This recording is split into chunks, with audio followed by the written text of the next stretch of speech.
Hello folks, I'm here today to tell you about the Dissolutionverse RPG. This is a new custom system based on my universe, the Dissolutionverse. This is an intergalactic society with music-based magic, so it combines elements of science fiction and fantasy. I'm going to teach you how to play today. It's actually fairly easy, but there's a lot of complexity and depth to the system that I hope will keep you coming back time and again for more campaigns and more adventures. So, first off, what can you do? This is a society of 10 or 11, depending on how you count, alien species. Not only that, there are also magic users.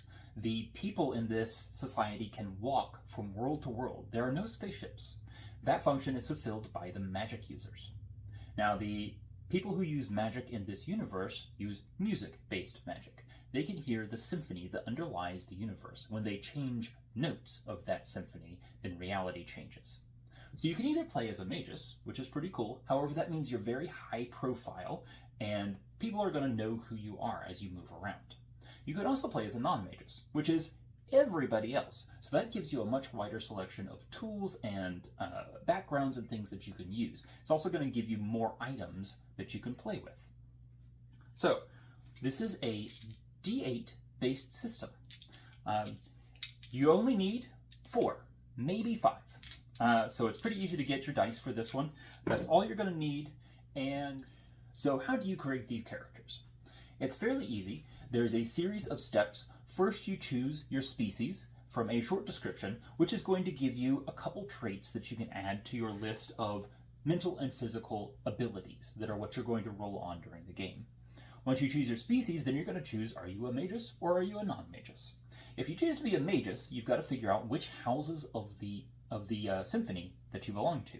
So those are strength, communication, power, grace, potential, and healing. These 6 houses make up the fundament of the universe. So you only get to choose 1, or maybe in rare cases 2. So you only have a little bit of that full spell ability. This means you can come back and try another character later on. So on the other hand, you can become a non-magus. If you decide to skip over that step, then what you will do is choose the guilds that you are affiliated with. And these are the Scholars of the 10 Species, the Archaeological Society, the Big Game Hunters Society, the Merchants Guild, and the Artisans Collective. Each of these will give you a list of traits that you can choose from. So we have a bunch of different skills that this is going to give you.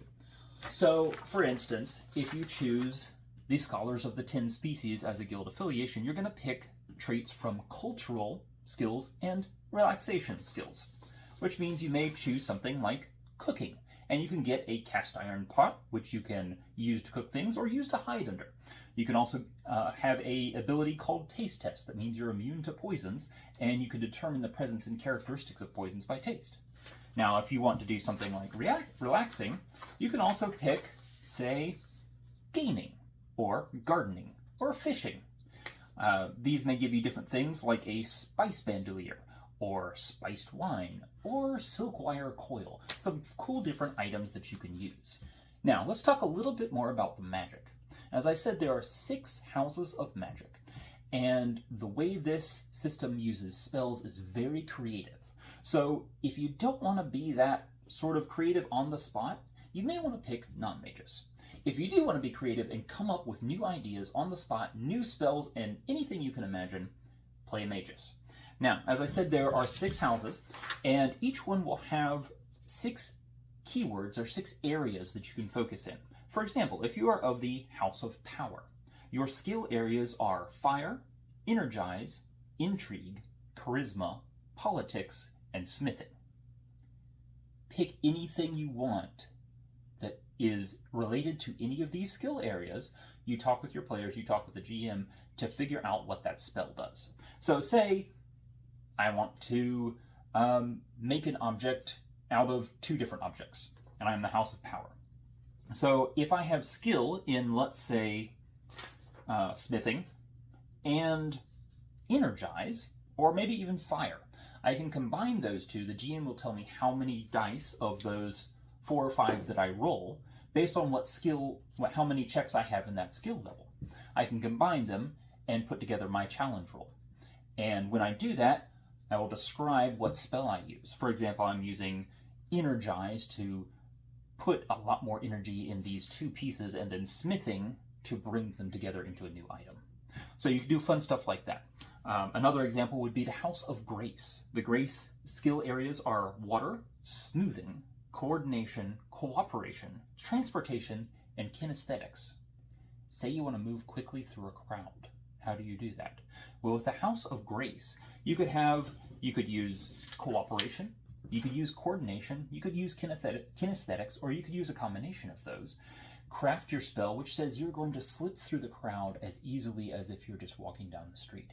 Using these skill areas, you can roll your dice for the challenge level and see if you can beat it. Items are the big thing for non-magus. As a magus, you'll have a couple, maybe 1 or 2 items. As a non-magus, you'll have 5 or 6 or even more. So this gives you a lot of handy things you can do with the game to replace that skill that the magus says have with the symphony. So let's give an example of an item. Say you have, and I'm going to pick one that is a more mental item. So you can have Knowing the Unknown. This is a skill for the hobby of meditation, which is a relaxation hobby. The details of this says, mark off an X to identify a target's secret fear. So you have 3 X's in this item that you have. You can choose to erase one, which means now it has 2. Once you have 0, it disappears. But you can mark off 1 to know how exactly you can affect an enemy. You can do the same thing with other items. Some of them you'll use as you roll. Some will add dice to rolls. Some will let you change your surroundings. Some will let you ask the GM for some extra information. So there's all sorts of different stuff. As you use the items, they get used up and they may disappear, but you can create new items as well. All right, let's talk about the last thing, dice rolls. The Dissolutionverse RPG uses a challenge rating system. So the GM, depending on what you want to do, may ascribe a challenge level, 1, 2, 3, 4, usually. A level 4 or a level 5 even challenge is going to be very, very hard. A level 1 will be easy. That means that's how many dice it takes. So a level 1 challenge only takes 1 die. Now these are D8s. There are 8 different results on this, which give you different things. So a 1 means you actually take away a success. A 2 and a 3 mean you fail. A 4 or 5 are a meditate, and I'll get back to that in a second. A 6 or a 7 are a success, and an 8 is 2 successes. So overall, you want to hit the challenge level that the GM ascribes. Now, I'm going to go back to meditate, which is a 4 or a 5. If you roll one of these, say you're rolling 2 dice, you roll a 2 and a 5. Now your 2 is a failure.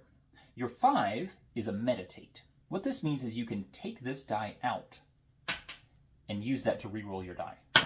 Hey, I got a 6 this time. Now I have a success. So you can slowly reduce your number of die in order to meet your challenge. So obviously, if you have more dice, 4 or 5, then it's a lot easier to hit a level 1 or 2 challenge, or even a level 4 challenge.